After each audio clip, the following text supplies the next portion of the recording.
जी, अस्सलाम वालेकुम। आज हम सिम्प्लेक्स मेथड जो है जब किसी भी हम लीनियर इक्वेशन को हम क्या करते हैं मैक्सिमाइज़ या मिनिमाइज़ करते हैं, तो सिम्प्लेक्स मेथड जो है ये ऑपरेशनल रिसर्च का आपका एक मेथड होता है। जिस ऑपरेशन रिसर्च का जो हम कोर्स पढ़ते हैं उसके अंदर, तो इस मेथड को हम कैसे यूज़ करते हैं और कैसे हम इसकी वैल्यू को मैक्सिमाइज़ या मिनिमाइज़ करते हैं, हम यहाँ पे ये सीखेंगे।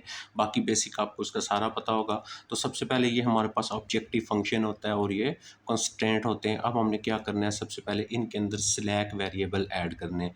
अब स्लैक वेरिएबल क्या होगा, S1 S2 एंड S3। तो जो फर्स्ट हमारे पास ये इक्वेशन है, इसमें हम स्लैक यानी इसकी जो हमारे पास लेस इक्वल का साइन है, ये ग्रेटर इक्वल का साइन है, उसको हमने रिमूव करना है यहाँ से। तो इसको जब हम इधर लेके आएंगे, ये बन जाएगा Z minus 3x1 minus 2x2 is equal to 0। इसी तरह हम ये नेक्स्ट आ जाएगा आपके पास x1 आ जाएगा, ये आ जाएगा आपके पास प्लस 2x2 आ जाएगा, और नेक्स्ट आ जाएगा इसमें हम स्लैक वेरिएबल ऐड कर लेंगे। हम लिखेंगे S1 इज इक्वल टू, इसमें हम ऐड करेंगे S1 इक्वल क्या आ जाएगा, अब आपके पास 6 आ जाएगा। ओके, नेक्स्ट फिर हम इसके अंदर ऐड करेंगे, तो ये हमारे पास आ जाएगा 2x1 और x2 plus S2, second surplus या स्लैक वेरिएबल इसको बोलते हैं, इज इक्वल टू हमारे पास आ जाएगा 8। ठीक है, जब आप यहाँ पे ऐड करेंगे फिर इक्वल का साइन लगा लेंगे। नेक्स्ट आ जाएगा माइनस x1 प्लस x2 और प्लस S3 हो जाएगा, इज इक्वल टू आपके पास 1 आ जाएगा। ठीक है, और नेक्स्ट आ जाएगी ये इक्वेशन हमारे पास, तो ये आ जाएगा x2 plus S4 is equal to आपके पास कितना आ जाएगा, 2 आ जाएगा। तो फर्स्ट स्टेप आपके पास ये होता है, आप इसमें सरप्लस या स्लैक वेरिएबल जो होते हैं वो हम इसके अंदर ऐड करते हैं। अब हम इसको, ये हमारे पास एक सिस्टम ऑफ इक्वेशन बन गया, इसको हम जॉर्ज गॉर्डन मेथड जो होता है उससे हम सॉल्व करेंगे। तो क्या किस तरह हमने सॉल्व करना है, इसको हमने मैट्रिक्स फॉर्म में लिखना है। देखिए मैट्रिक्स फॉर्म में हम इसको किस तरह लिखेंगे और कैसे हमने बनाना है। सबसे पहले आप यहाँ पे क्या करेंगे, इधर जब आप आ जाएंगे तो यहाँ पे आपने लिखना है, ये जो फर्स्ट आपके पास यहाँ पे हम लिखेंगे बेसिक। ठीक है, तो जब आप ये सारी वीडियो सुन लेंगे आपको आराम से बात समझ आ जाएगी। ठीक हो गया, तो अब यहाँ पे लिखेंगे हम बेसिक, उसके बाद नेक्स्ट आ जाएगा ये वाला हिस्सा हमारा, इधर हम लिखेंगे Z, और यहाँ पे आ जाएगा हमारे पास x1 और x2 आ जाएगा, और इसके बाद S1 S2 S3 और S4 4 तक हम गए। तो नेक्स्ट यहाँ पे हमारे पास वैल्यू आ जाएगी, इसको हम जो है इसकी राइट हैंड साइड जो होगी वो आ जाएगा। ये मैं आपको समझाता हूँ यहाँ पे क्या होता है। उसके बाद यहाँ पे हम लिखेंगे रेशो, और इसको हम कहाँ पे यूज़ करेंगे ये भी आपको मैं डिटेल से समझाता हूँ किधर हम इस वैल्यू को यूज़ करेंगे। और यहाँ पे हमारे पास क्या आ जाएगा, यहाँ पे हमारे पास आ जाएगा z, और जो स्लैक वेरिएबल हमने ऐड किए हैं S1 आ जाएगा, S2 आ जाएगा, और इसी तरह आपके पास यहाँ पे आ जाएगा S3, और इधर आ जाएगा आपके पास S4 आ जाएगा। ठीक है, तो अब ये हमारे पास देखें जो इक्वेशन में उसमें जो अननोन यानी एक z था, x1 और x2 है, और उसके बाद स्लैक वेरिएबल हमने ऐड किए हैं s1 s2 s3 and s4 तक, वहाँ तक हमने जाना है। फिर राइट हैंड साइड लिखनी है, फिर रेशियो मैं आपको बताता हूँ क्या होता है, और यहाँ पे आपने जो है ये z और ये स्लैक वेरिएबल होंगे वो लिखेंगे। अब इसको जब मैट्रिक्स फॉर्म में हम लिखेंगे, तो आप यहाँ पे देखें हमने किस तरह लिखना है। फर्स्ट हमारे पास ऊपर जो इक्वेशन है ये देखिएगा, ये हमारे पास है z। अब यहाँ पे z का जो कोफिशिएंट है आपके पास यहाँ पे आ जाएगा 1, इसका देखें ना, इसके आगे 1 लिखा हुआ है, और x1 का -3 इसके साथ यहाँ पे आ गया -3, और उसके बाद x2 का क्या है -2 आ गया। ठीक है, अब इस रो के अंदर बाकी देखें हमारे पास कोई भी वैल्यू नहीं है किसी भी स्लैक वेरिएबल की, तो मीन हमारे पास ये 0 हो जाएंगे सारे, S1 S2 S3 S4, और राइट हैंड साइड भी इसकी देखें क्या है, यहाँ पे 0 है। ठीक है, अब हम आ जाते हैं सेकंड वाली रो पे। अब सेकंड रो को आप देखें ये लिखा हुआ है x1। अब इसमें देखें हमारे पास पहला जो है z हमारे पास यहाँ पे नहीं है, तो इसमें देखें ना इसके अंदर z की वैल्यू नहीं है, लिहाजा यहाँ पे z वाली की जगह 0 हो गया। उसके बाद x1 की वैल्यू कोफिशिएंट 1 है, इसके आगे यहाँ पे 1 लिखा हुआ है, ये 1 आ गया आपके पास। उसके बाद आपके पास आ गया 2, और उसके बाद स्लैक वेरिएबल की जो वैल्यू है देखें S1 की वैल्यू है ये तो 1 आ गई, बाकी इस रो के अंदर S2 और S3 और S4 नहीं है, लिहाजा वो सारी वैल्यूज़ 4 तक 0 हो जाएगी, और इसकी राइट हैंड साइड की आपके पास 6 आ जाएगी। हम नेक्स्ट चले जाएंगे, इसके ऊपर ये हमारे पास तीसरी इक्वेशन आ जाएगी। फिर हमारे पास z यहाँ पे नहीं है, और इसमें 2 भी x1 की जगह 2 1 1 देखें ये आ जाएगा आपके पास 2 आ जाएगा, ये 1 आ जाएगा। अब यहाँ पे S2 है तो S1 की तो वैल्यू नहीं है, ये 0 आ गया। तो S2 की जगह आपके पास क्या आ जाएगा, 1 आ जाएगा। नेक्स्ट आ जाते हैं हम इस वाले के ऊपर, और इसमें देखें हमारे पास जो है फिर जी नहीं है, तो जी वाले में देखें ये जी वाला आना है, इसमें 0 आ जाए। ये मैं ऊपर करता हूँ, आपको बात समझे। तो ये जी वाला जो है फोर इक्वेशन में देखें आप, इसके अंदर जी नहीं है तो हमने जी वाला 0 लिख लिया। और यहाँ पे देखें -1 1 एंड 1, तो यहाँ पे आ जाएगा आपके पास ये x1 -1 है, x2 वाला आना जो है 1 है, और S3 है। इसका मतलब S1 और S2 जो स्लैक वेरिएबल ये नहीं है, अब 3 की वैल्यू 1 है, और उसके बाद S4 की वैल्यू नहीं है, ये 0 हो जाएगा। और यहाँ पे आपके पास ये वाला जो आ जाएगा, ये इसका 1 आ जाएगा। ये भी देख लें आप ना, तीसरी जो है, तीसरी में था 2 1, देखें पहला तीसरे में जी नहीं था, जी की जगह 0 आ गया, और ये आ गया आपके पास 2, और फिर ये 1 आ गया आपके पास। उसके बाद S2 की वैल्यू थी 0 हो गया, S2 की वैल्यू ये, S3 और S4 0 थे, और इसके इक्वल क्या था, 8 था, राइट हैंड साइड इसकी 8 आ गई आपकी, ठीक है, ये मैंने लिख लिया। तो अब हम आ जाते हैं इसी तरह लास्ट वाला, जब मैं लिखूंगा तो लास्ट वाले में देखें आपके पास सिर्फ x2 की वैल्यू है और जो है S4 की वैल्यू है। तो अब हम यहाँ पे हमारे पास ये भी 0 हो गया, ये भी 0 हो गया, x2 की जगह 1 आ गया, और ये भी वैल्यू 0 है, ये भी वैल्यू 0 है, ये भी 0 है, और लास्ट S4 की जगह 1, और राइट हैंड साइड आ गई 2 आ गई। तो आप चाहे तो ये टेबल जो मैंने ये ड्रा किया, लाइनिंग आप ना भी ड्रा करें, जस्ट लिख लें आप इसको, फिर भी आप इसको सॉल्व करते हैं। अब यहाँ पे मेन काम आ जाता है जो हमने यहाँ से स्टार्ट करना है। तो सबसे पहले हम क्या करेंगे, ये जो Z वाली रो होगी ना, ये Z वाली रो है, इस Z वाली रो के अंदर हम सबसे पहले काम क्या करेंगे, मोस्ट नेगेटिव नंबर जो है उसको तलाश करेंगे। Z रो के अंदर हमने मोस्ट नेगेटिव वैल्यू से मुराद क्या होगा, आपके पास ये जो वैल्यू होगी मोस्ट नेगेटिव वैल्यू, उसमें कहलाएगी -3, ठीक है। अब -2 नहीं, अब इधर -4 होता तो -4 होती, यानी सबसे बड़ी मोस्ट नेगेटिव वैल्यू। तो वैसे तो नेगेटिव नंबर, ये नंबर तो इससे बड़ा है, लेकिन मोस्ट से मुराद यहाँ पे ये होगा आपके पास माइनस में और नंबर बड़ा हो। अच्छा, जब आपने Z इक्वेशन के अंदर सबसे आपने क्या कर लिया, मोस्ट नेगेटिव नंबर आपने तलाश कर लिया, अब उसी कॉलम में आपने मोस्ट पॉजिटिव नंबर, सबसे बड़ा पॉजिटिव नंबर आपने तलाश करना है, ठीक है। तो उसी रो के अंदर सबसे बड़ा जो पॉजिटिव वैल्यू वाला नंबर होगा उस कॉलम के अंदर, अब देखें 1 इससे बड़ा 2 है, मोस्ट पॉजिटिव, तो कॉलम में मोस्ट पॉजिटिव वैल्यू आपके पास कितनी आ जाएगी, 2। फर्स्ट स्टेप आपका यहाँ पे कंप्लीट हो जाएगा, यानी Z इक्वेशन के अंदर, Z रो के अंदर मोस्ट नेगेटिव वैल्यू देखेंगे, और उसके बाद आपने जो है उसी कॉलम में जिसमें आपने मोस्ट नेगेटिव वैल्यू निकाली, उसी कॉलम में मोस्ट पॉजिटिव, सबसे बड़ा पॉजिटिव नंबर आपके पास कौन सा है, तो ये हमारे पास कौन था 2।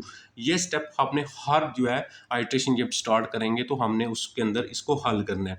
अब जो आपके पास मोस्ट पॉजिटिव नंबर है ये है 2, ये आपके पास आ रहा है 2। अब यहाँ पे रेशो पे जो है वो क्या चीज़ होती है, उस पर हम आ जाते हैं। रेशो का मतलब होता है ये जो राइट हैंड साइड है और उस वाले कॉलम के अंदर आपने नेगेटिव वैल्यू वाला नहीं लेना। ये देखें इस कॉलम के अंदर जो आपके पास वैल्यू होंगी ना, उन वैल्यू को यूज़ करके रेशो निकालेंगे हम। रेशो क्या चीज़ होती है, रेशो हमें जो है ना नेक्स्ट स्टेप हम करेंगे उसमें हमें बात समझ आएगी रेशो हम क्यों लेते हैं। तो ये आपके पास देखेंगे, ये इसके अंदर नेगेटिव है, इसकी रेशियो नहीं लेंगे। अब ये वाला पॉजिटिव है, इसकी रेशियो कैसे लेंगे, ये जो राइट हैंड साइड पे होगा 6 divided by 1 is equal to 6, यानी 6 और उसी कॉलम के अंदर जो नंबर होगा। उसके बाद आप यहाँ पे आ जाए, ये भी पॉजिटिव है, तो इसका देखिए 8 डिवाइडेड बाई 2, तो ये हमारे पास आ जाएगा 8 डिवाइडेड बाई 2, ये कितना आ गया 4 आ गया आपके पास। उसके बाद नेक्स्ट आ जाते हैं हम, ये माइनस वाला इसकी रेशो हम नहीं निकालेंगे, ये 0 है, इसकी रेशो हम नहीं निकालेंगे, यानी नेगेटिव और 0 की रेशो जो है हम उसको क्या करेंगे, हमने उसको नहीं निकालना है। क्लियर हो गया। अब ये रेशो हमें हेल्प करती है कि इसमें से जो छोटा नंबर होता है ना, रेशो में जो छोटी वैल्यू आएगी, देखिए 6 है और 4 है, छोटी वैल्यू 4 आएगी, वही हमारा पॉजिटिव वैल्यू, हमारे पास लिस्ट जो है वो पॉजिटिव वैल्यू जो होती है उस कॉलम में हमें मिलती है। क्योंकि बाज़ का यहाँ पे वैल्यू सेम भी आ सकती है ना, यहाँ पे भी 2 आ सकता है, तो यहाँ पे भी 2 आ सकता है। जब दोनों में यहाँ पे 2 आएगा तो फिर आप मोस्ट पॉजिटिव कैसे लेंगे, तो ये रेशियो हमें बताएगी कि हमने मोस्ट पॉजिटिव वैल्यू कैसे लेनी है। ये क्लियर हो गया। जब आपने ये कर लिया, अब आपने ये जो मोस्ट पॉजिटिव नंबर लिया है इसको आपने यहाँ पे 1 बनाना है, और 1 बनाने के बाद इसके ऊपर वाले सारे और इसके नीचे वाले सारे वैल्यूज़ को आपने 0 करना है। ये गॉस जॉर्डन मेथड होता है। तो यहाँ पे हम क्या करेंगे, अगर आपने गॉस जॉर्डन मेथड पे अपनी वीडियो सुननी है तो प्लेलिस्ट में या आप जाइएगा चैनल के ऊपर, वहाँ पे बना हुआ है सारा कुछ ये। तो ये ये 2 है, इसको हम बनाएंगे 1 पहले। 1 बनाने के बाद ऊपर नीचे 0 करेंगे। तो नेक्स्ट स्टेप हमारा आ जाता है, हमने इसको 1 बनाना है, ठीक है। अब जब हम 1 बनाएंगे तो यहाँ पे मैं आपको बता देता हूँ, मैंने यहाँ पे इसका 1 बना दिया, ठीक है। ये हमने वही सारी वैल्यूज़ लिखी हुई हैं, ठीक है। राइट हैंड साइड सारी वही, ये सारी वैल्यूज़ वही हमने लिखी हैं। अब देखें जहाँ पे 1 बनाना है ना, वो कौन सी हमारे पास रो थी, मैंने उसको छोड़ दिया, बाकी तो हमने सेम लिखने जैसे लिखे हुए हैं। तो 1 बनाना था हमने, ये वाली रो, ये देखें कौन सी बनती है, पहली रो, दूसरी रो और तीसरी रो में हमने यहाँ पे 1 बनाना है। तो ये हमारे पास तीसरी रो है, इसको मैंने छोड़ दिया जहाँ पे हमने 1 बनाना है। अब इसका 1 बनेगा कैसे, आप इसको यहाँ पे मल्टीप्लाई करेंगे ना 1/2 के साथ, ठीक है, तो 1 बन सकता है, या आप इसको माइनस करेंगे इसमें से, फिर भी 1 बन सकता है। तो हम यहाँ पे क्या करते हैं, 1/2, और जो आपके पास जो तीसरी रो है ना, उसको आप 1/2 के साथ आप मल्टीप्लाई करवा देंगे। तो ये आपके पास तीसरी रो है, इस तीसरी रो को आपने 1/2 से इधर मल्टीप्लाई करेंगे, यहाँ पे 1 बन जाएगा। आप इसको इसमें से माइनस करें फिर भी 1 बन जाता है। तो लेकिन जब 1/2 करेंगे, इस रो के साथ मल्टीप्लाई करेंगे, तो यहाँ पे भी 1 बन जाएगा ना, मल्टीप्लाई 1/2 करेंगे, 2 और 2 कैंसिल, 1 आ जाएगा। इसका मतलब ये 0 रहेगा, ये 1 आ जाएगा, ये 1/2 हो जाएगा, और ये 0, ये 1/2, सारी रो को फिर आपने करना होगा। तो हमारे पास पहला जो होगा वो बन जाएगा, आपके पास वो 0 है, आप 0 से मल्टीप्लाई करेंगे तो 0 रहेगा, इस 2 से मल्टीप्लाई करेंगे तो आपके पास यहाँ पे 1/2 से करेंगे 1 आ जाएगा। उसके बाद नेक्स्ट आ जाता है, ये देखें 1 को मल्टीप्लाई करेंगे तो 1/2 से करेंगे तो 1 भी यहाँ पे आ जाएगा, 1/2 आ जाएगा। नेक्स्ट आ जाते हैं 0 से मल्टीप्लाई करेंगे, यहाँ पे हमारा ये 0 आएगा। फिर नेक्स्ट 1 है, इसका आपके पास 1/2 आ जाएगा, और फिर 0 0 है, तो ये हमारे पास 0 से मल्टीप्लाई करेंगे, ये 0 रहेगा, ये भी आपका 0 रहेगा। और जब आपके पास लास्ट वाला है, देखें 8 को मल्टीप्लाई करेंगे किसके साथ, 1/2 के साथ, तो कितना आ जाएगा आपके पास, यहाँ पे आपके पास 4 आ जाएगा।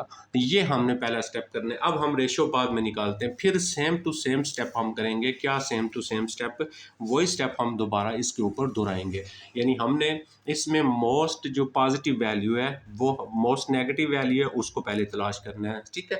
अब मोस्ट नेगेटिव वैल्यू इसमें देखें कौन सी है, जेड इक्वेशन के अंदर। फिर हम देखेंगे, तो सॉरी, पहले हमने 1 बना लिया, 1 बनाने के बाद आपने, अभी मोस्ट वैल्यू पे नहीं जाएंगे हम, 1 बनाने के बाद अब हम क्या करेंगे, 1 से ऊपर वाली सारी वैल्यूज़ और 1 से नीचे वाली सारी वैल्यूज़। अब देखें, आपने जो 1 बनाया हुआ है वो आपने कहाँ पे बनाया हुआ है, आपने तीसरे वाले में बनाया था ना आपने 1। तो ये हमारी पहली थी, दूसरी और ये तीसरी, तो ये हमने ये 1 बनाया हुआ, ठीक है, ये 1 बनाया था हमने। अब इस 1 के ऊपर वाली सारी वैल्यूज़ और इस 1 के नीचे वाली सारी वैल्यूज़ को हमने क्या करना है, 0 बनाना है। इस रो की ऊपर वाली सारी वैल्यूज़ को और इसकी नीचे वाली सारी वैल्यूज़ को हम क्या करेंगे, 0 बनाएंगे। अब ये गॉस जॉर्डन मेथड जो होता है वही हम यूज़ कर रहे हैं, उसी से हम बनाएंगे। अब कैसे बनाएंगे हम देखें, मैं आपको बता देता हूँ। हमने इसको ऐसे बनाना है, हमने पहले बनाना है ये वाला 0, देखें इस यहाँ पे 0 बनाना है। तो ये कौन सी रो है आपके पास, ये वाली आपके पास है R1, फर्स्ट रो है। आपने 1 किधर बनाया हुआ है, आपने 1 बनाया हुआ है कौन सी रो में, पहली रो, दूसरी रो, तीसरी रो के अंदर। तो ये आपके पास आ जाएगा R3 आ जाएगा। तो अब आपके पास यहाँ पे 3 हो जाएगा और प्लस हो जाएगा, ठीक है। अब आप इसको 3 से मल्टीप्लाई करेंगे ना, तो जब इसको 3 से मल्टीप्लाई करेंगे, 1 में ऑपरेट करेंगे, यहाँ पे 0 बन जाएगा। क्लियर होगी बात, मेरी समझ आ गई आपको मेरे ख्याल में। तो अच्छा, ये बेसिकली हमारे पास एक मैथमेटिकली फार्मूला बन गया। हमने क्या करना है, इस वाली रो को 3 से मल्टीप्लाई करना है और इसमें जाके फर्स्ट रो में ऑपरेट करना है, ठीक है। अब मैं देखिए, मैं इसको जब मैं 3 से मल्टीप्लाई करूँगा तो 0 आएगा, तो 0 + 1 करूँगा तो मेरा पहला आंसर जो होगा वो पहले खाने में आंसर 1 ही आएगा। अच्छा, इसको मैं 3 से मल्टीप्लाई कर रहा हूँ तो 3 और 1 में ऑपरेट करूँगा, +3 -3 मेरा दूसरा वाला आंसर 0 आ जाएगा। अच्छा, उसके बाद नेक्स्ट क्या करूँगा, जब मैं इसको 3 से मल्टीप्लाई करूँगा, देखिए जब इसको 3 से मल्टीप्लाई करूँगा तो ये 3/2 बन जाएगा। तो ये बनेगा मेरे पास 3/2, ये 3/2 हो जाएगा और ये -2 आ जाएगा आपके पास। अब इसका हम एलसीएम ले लेंगे और इसका एलसीएम लेंगे तो ये आ जाएगा आपके पास कितना, एलसीएम लेंगे तो ये 2 आएगा। तो 3 - 4, तो ये आपके पास आएगा -1/3 आएगा। ये मैं आपको नीचे दिखाता हूँ, मैं लिख रहा हूँ सारे। तो अब नेक्स्ट आ जाएगा, हमने इसके साथ भी कर दिया, इसके साथ भी। अब 3 को इसको मल्टीप्लाई करेंगे, 0 0 में 0 ऐड करेंगे तो ये 0 ही रहेगा आपके पास। इसको हम 3 से मल्टीप्लाई करेंगे, 3/2 हो जाएगा और 3/2 और 0 हमारे पास 3/2 2 ही आएगा। उसके बाद इसको 0 से मल्टीप्लाई करेंगे तो 0 में ऐड करेंगे हमारा 0 ही रहेगा। उसके बाद इसको 0 से मल्टीप्लाई करेंगे, 0 में ऐड करेंगे 0 आएगा। इसको हम 3 से मल्टीप्लाई करेंगे 12 आएगा, तो 0 + 12 कितना आ जाएगा, 12 आ जाएगा। ये देखिएगा, ये मैंने यहाँ पे अब आपके पास वो जो ऑपरेट किया था वो सारा हमने यहाँ पे ये लगा दिया। ठीक है, बात समझ आ गई आपको। अच्छा, नेक्स्ट क्या करेंगे हम, अब हमने यहाँ पे क्या करना है, इसको हमने क्या करना है, 0 बनाना है, यानी 1 के ऊपर वाले सारे और 1 के नीचे वाले सारे। अब 0 बनाएंगे ये वाला, तो ये कौन सी रो है, आपने पहले वो लिखते हैं, ये है दूसरी रो। अब दूसरी रो को माइनस कर दें पहली रो में से, ये तो जस्ट माइनस कर दें, देखें ना 1 - 1 ये 0 बन जाएगा। तो इसका मतलब अब हमारे पास आ जाएगा इसको 0 को 0 में से माइनस करेंगे तो आंसर 0 आएगा। आपने लिखना है कि इधर दूसरी रो में 1 - 1 करेंगे, आंसर 0 आ जाएगा। उसके बाद आपके पास 2 माइनस, ये देखें 2 - 1/2 ये आ जाएगा 2 और -1/2। तो ये एलसीएम लेंगे आपके पास 4 - 1 तो ये 3 आपके पास ये एलसीएम लेना इस तरह, ये 2 इसका एलसीएम आएगा, तो 2 × 2 = 4 - 1 तो कितना आ जाएगा, 3/2 आ जाएगा। तो ये आ गया 3/2 आ गया। इसको जब इसमें से माइनस किया, 1 - 0 1 आ गया, 0 - 1/2 हमारे पास -1/2 आ गया, 0 - 0 हमारे पास 0 आ गया।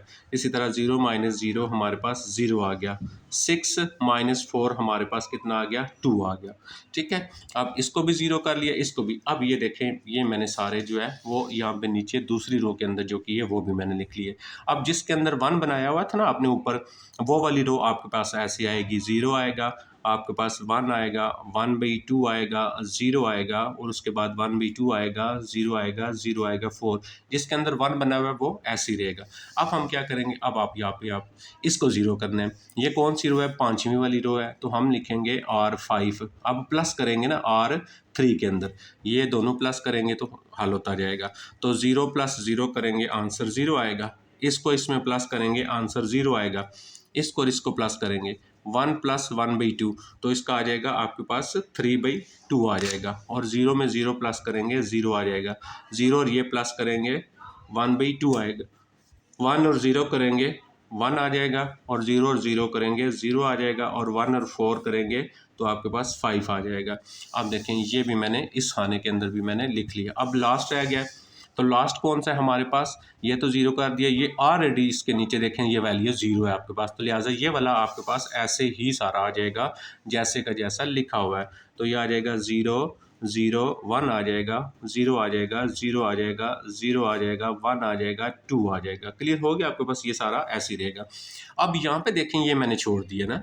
अब इसका छोड़ने का मकसद क्या है, इसका छोड़ने का मकसद ये है कि आपने यहाँ पे देखें, ये आपका x1 वाला था, तो ये रिप्लेस हो जाएगा, ये x1 वाली आपके पास वैल्यू थी, जहाँ पे आपने 1 बनाया हुआ ना, आपने ये 1 बनाया हुआ है, तो ये x1 रिप्लेस हो जाएगा यहाँ पे, यानी इसको आप इस तरह करें ना, ये x1 इधर आ जाएगा, तो S2 जो होगा वो आपके पास यहाँ पे ख़त्म हो जाएगा, यहाँ पे आ जाएगा आपके पास क्या, S1 आ जाएगा, x1 आ जाएगा, तो ये हमारा x1 आ जाएगा। बेसिकली ये वैल्यू हमने निकली है, यानी यहाँ पे हमारे पास x1 की जो वैल्यू है वो क्या आ जाएगी, 4 आ जाएगी।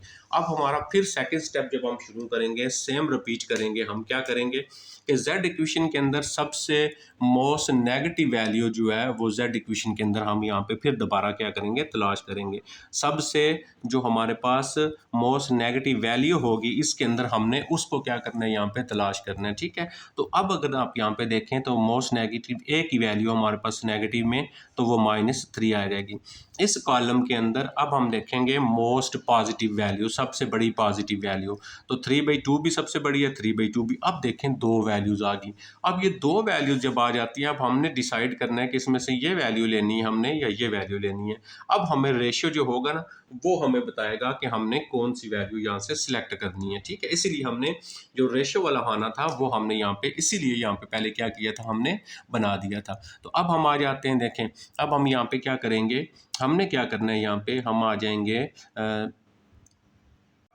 जी। तो मेरे ख्याल में आपको ये बात समझ आ रही होगी जो मैंने आपको यहाँ पे बताया। ठीक है, तो हमने यहाँ पे क्या करना था, 1 बना के इससे ऊपर वाली सारी वैल्यूज़ और इससे नीचे वाली सारी वैल्यूज़ को हमने क्या करना था, 0 बनाना था। ठीक है, सॉरी, ये जो हमने हल किया हुआ ना, ये आपका -1/2 आएगा। ये जब आपने एलसीएम लिया था ना, तो ये आपका -1/2 बनता था। ये देखिए -1/2 आता है आपका, तो ये -1/2 हो गया। अच्छा, अब हम स्टेप रिपीट करने वाला वही बात आ गई, मोस्ट नेगेटिव वैल्यू आ गई और मोस्ट पॉजिटिव, दो वैल्यू आ गई आपके पास, ये और ये। अब इसमें से सिलेक्ट करना है आपने, ये वाली लेनी है या ये वाली लेनी है। तो हम रेशियो निकालेंगे। तो अब देखें, आप जब डिवाइड करेंगे किसको, इस वैल्यू को इस पे डिवाइड करेंगे, क्योंकि नेगेटिव वाली वैल्यू तो डिवाइड नहीं करेंगे, ये वैल्यू डिवाइड करेंगे इसके ऊपर। जब हम इसको इस पे डिवाइड करेंगे तो ऊपर आ जाएगा आपके पास, इसको डिवाइड करने से आपके पास आ जाएगा, देखें ना, ये 3/2 और डिवाइड आएगा आपके पास 2। तो हमारे पास कितना आ जाएगा यहाँ पे, ये इसको डिवाइड करें। इसी तरह इसको भी डिवाइड करेंगे आप, 1/2 डिवाइड 4 करेंगे, देखें ना, ये 1/2 है। या किस तरह हम डिवाइड करें, मैं आपको दोबारा रिपीट करता हूँ। यहाँ पे ये जो वैल्यू होती है, ये लिखते हैं, ये वैल्यू आपके पास है 4। 4 को डिवाइड करेंगे 1/2 के साथ। जब 4 को डिवाइड करेंगे तो 4 तो ऐसे आ गया, मल्टीप्लाई 2 ये उल्टा देंगे ना, तो इसकी रेशियो आ गई 8 आ गई, ठीक है। इसी तरह इसको डिवाइड करेंगे इसके ऊपर, तो हमारे पास आ जाएगा 2/3/2 आ जाएगा। तो ये आ जाएगा आपके पास, 2 डिवाइड कीजिएगा, मल्टीप्लाई लगाएंगे और ये 2/3, तो ये आ जाएगा आपके पास 4/3। और पॉजिटिव वैल्यू को डिवाइड करते हैं। इसी तरह आप इसको इस पे डिवाइड करेंगे तो ये आपके पास आ जाएगा 10/3 आ जाएगा, क्योंकि ये सारे पॉजिटिव है ना, तो रेशियो सबकी निकालनी पड़ेगी। इसको डिवाइड करेंगे तो 2/1, इसका आंसर आ जाएगा 2। अब इसमें से आपने मोस्ट पॉजिटिव वैल्यू दो हैं, एक मोस्ट पॉजिटिव वैल्यू है 3/2, एक मोस्ट पॉजिटिव वैल्यू है 3/2।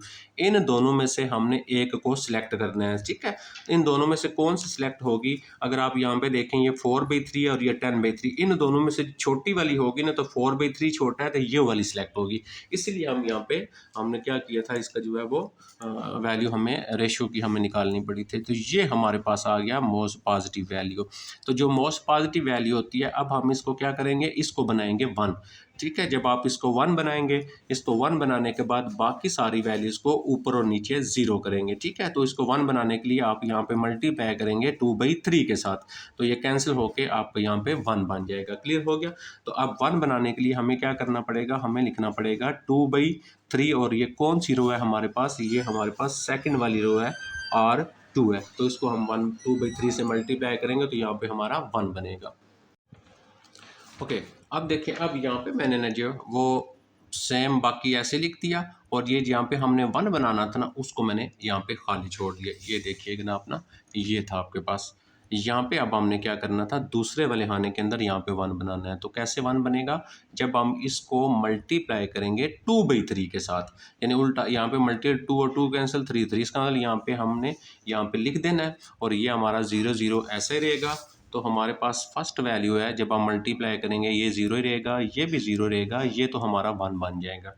अब नेक्स्ट आ जाएगा हमारे पास, नेक्स्ट में आ रहा है 1, 1 को मल्टीप्लाई करेंगे 2/3 के साथ। ये देखिए नेक्स्ट आ रहा है 1, ये 1 को मल्टीप्लाई करें किसको, 2/3 से, इसको 2/3 से मल्टीप्लाई करेंगे, तो ये हमारे पास आ जाएगा, ये वाला आ जाएगा आपके पास 2/3 आ जाएगा। और नेक्स्ट हम मल्टीप्लाई करेंगे, फिर आप नेक्स्ट पे आ जाएंगे अगर इसके साथ, तो इसको जब आप -1/2 है, तो -1/2 है, इसको आप मल्टीप्लाई करेंगे 2/3 के साथ, ठीक है, क्योंकि हम 2/3 से कर रहे हैं ना, इसको मल्टीप्लाई 2/3, तो आपके पास ये आ जाएगा -1/3। तो यहाँ पे आपके पास आ जाएगा -1/3 आ जाएगा। इसी तरह नेक्स्ट हम करते जाएंगे। हमारे पास इससे भी हो गया, इससे भी मल्टीप्लाई किया, आप 0 को करेंगे 0 रहेगा, 0 को करेंगे नेक्स्ट ये भी 0 रहेगा, मतलब ये दोनों वैल्यूज़ आपकी 0 ही रहेंगी। अब हमारे पास आ जाएगा जो लास्ट रह गया हमारे पास, ये देखें 0 0 हो गया, इसको मल्टीप्लाई करेंगे 2/3 के साथ, ठीक है। इसको भी हमने मल्टीप्लाई करना है किसके साथ, 2/3 के साथ, तो ये 4/3 आ जाएगा। तो यहाँ पे हमारे पास आ जाएगा 4/3 आ जाएगा, ठीक है। अब हमने याद रखना है हमने 1 कहाँ पे बनाया हुआ है। अब हमारा जो 1 बना हुआ है ना, वो आप अगर आप देखें तो ये हमने यहाँ पे 1 बनाया हुआ है। तो इस 1 से नीचे और ऊपर सारी वैल्यूज़ को हमने क्या कर देना है, 0 कर देना है, ठीक है। तो 0 करने के बाद नेक्स्ट हम चेक करेंगे क्या ये सॉल्व हो गया या हमारा नहीं हुआ। इस 1 की नीचे वाली वैल्यू और ऊपर जितनी भी होंगी वो सारी हमने 0 बनानी है। जी, तो जब आप यहाँ पे 1 बना लेंगे, 1 बनाने के बाद हमारा ऑप्शन क्या होता है, ये सारे 0 करने हैं और ये वाली सारी हमने वैल्यूज़ को 0 करना है, ठीक है। अब हम यूज़ इसी 1 को करेंगे। अब पहले हमने क्या करना है, इस रो में 1 बनाना है ना, तो जिस रो में 1 बनाना है आपने लिखना है R1, ठीक है। तो इस रो में बनाना है, और दूसरी जिसमें 1 बना हुआ है वो आपके पास, ये बेसिकली ना गॉस जॉर्डन मेथड, आपको वो समझ आएगा तो बात समझ आ जाएगी। तो ये R2 है, R2 आ गया। अब इसके साथ 1/2 था ना, प्लस 1/2 है। अब R2 को आप क्या करेंगे, ये वाली जो रो है इसको 1/2 से मल्टीप्लाई करते जाएंगे, इसमें हल करते जाएंगे। तो इसको जब 1/2 से मल्टीप्लाई करेंगे 0 + 1 0 आएगा, इसको 1/2 से मल्टीप्लाई करेंगे 0 रहेगा, 0 + 0 ये देखें 0 ही आएगा। उसके बाद इसको 1/2 से मल्टीप्लाई करेंगे 1/2 - 1/2 हो जाएगा, तो कितना हो जाएगा, 0 हो जाएगा। इसको 1/2 से मल्टीप्लाई करेंगे, इसमें हल करेंगे तो आपके पास 1/3। इसी तरह इसको करेंगे, इसमें ऐड करेंगे, ये आपके पास आ जाएगा 4/3। इसी तरह आप इसको 1/2 से मल्टीप्लाई करेंगे, ये भी खत्म हो जाएगा। इसी तरह सो ऑन आप यहाँ तक करते जाएंगे। अब आपके पास ये जहाँ पे 1 बना होता है वो वाली रो आपके पास एज इट इज़ आ जाएगी, ठीक है। अब आपने यहाँ से इसको 0 करना है, फिर देखें 1/2 है, लेकिन रो कौन सी है, तीसरी। अब हम इसको ऐसे लिखेंगे, अब हम चेंजिंग करेंगे तीसरी रो के अंदर, तो हमारे पास आ जाएगा R3 और -1/2 R2 आएगा। ये देखें ना, अब ये इसमें हमने चेंजिंग करनी है, ये R3 है तो इसका देखें 1 किधर बना हुआ है इसमें, तो 1 बना हुआ है कौन सी रो में, R2 में, तो अब 1/2 माइनस में हो जाएगा। सेम प्रोसेस करते जाएंगे। इसी तरह अब आपने इसको 0 बनाना है, ये वाली जो रो है आप इसको 0 करेंगे, तो ये कौन सी रो है आपके पास, तीसरी वाली रो है। तो अब आप यहाँ पे लिखेंगे चौथी वाली रो है R4 आ जाएगा और -3/2 R2 आ जाएगा। उसके बाद यहाँ पे 0 बनाना है, कौन सी रो है आपके पास, R5 है और -R आप 2 करेंगे, ये आपके पास सारे हल होते जाएंगे। अब आपने ये आइट्रेशन कब छोड़नी है, कब ख़त्म करना है, जब आपके पास जेड रो के अंदर आपके पास सारी वैल्यू जो है वो पॉजिटिव आ जाएं या ज़ीरो आ जाए। तो इसमें देखें जेड इक्वेशन में सारी वैल्यूज जो है वो हमारे पास पॉजिटिव आ गई हैं, ठीक है। तो हमारी आइट्रेशन जो होगी वो स्टॉप हो जाएगी यहाँ पे, ठीक है। तो यहीं से अब हमारा सोल्यूशन सेट जो है वो उसका सोल्यूशन जो है वो निकाल लेंगे, ठीक है। कैसे निकालेंगे, अब हमारे पास हमने मैक्सिमाइज करना था, तो जेड की वैल्यू यानी जेड का ये आ रहा है, देखें ना जेड इक्वल, ये जो आंसर आएगा हमारे पास। तो अब लिखेंगे मैक्सिमम वैल्यू, तो मैक्सिमम वैल्यू इसकी कितनी आ जाएगी, 38/3 आ जाएगी। किस किस पॉइंट पे, एट पॉइंट, कौन कौन सा पॉइंट है हमारे पास, ये देखें। अब ये देखें, जब हमने यहाँ पे 1 बनाया था ना, ये 1 ऊपर बना, ये मैं आपको ऊपर दिखाता हूँ, ये हमने 1 बनाया हुआ, ये अब इसके ऊपर देखें यहाँ पे x2 लिखा हुआ है, ये आपके पास x2 है। तो अब ये जो है ना ये रिप्लेस हो जाएगा ऐसे, ये देखिएगा ये x2 यहाँ पे आ जाएगा, तो यहाँ पे हमारे पास यहाँ पे क्या बन जाएगा, ये बन जाएगा आपके पास x2, ठीक है। तो मैक्सिमम वैल्यू z का ये जो आंसर आएगा ये इसकी मैक्सिमम वैल्यू होगी। और किस किस पॉइंट पे है, ये 2 पॉइंट्स आपको मिले, यहाँ पे जो पॉइंट रिप्लेस होंगे ना वो वाला। तो x1 पॉइंट क्या आ जाएगा, 10/3, तो हमारे पास x1 इज इक्वल टू आ जाएगा 10/3 आ जाएगा। और x2 जो पॉइंट है ये देखें, x2 पॉइंट कितना आ जाएगा, 4/3 पे। इसी तरह हमने जो मिनिमम वैल्यू निकालनी होगी, तो यहाँ पे हमारे पास ये मिनिमम वैल्यू और इसी तरह ये पॉइंट आ जाएगा। तो इस तरह हम जो है वो सिंप्लेक्स मेथड जो होता है उसको हम यूज़ करते हैं, और हम जो है उसकी मैक्सिमाइज या मिनिमम वैल्यू को सॉल्व करते हैं।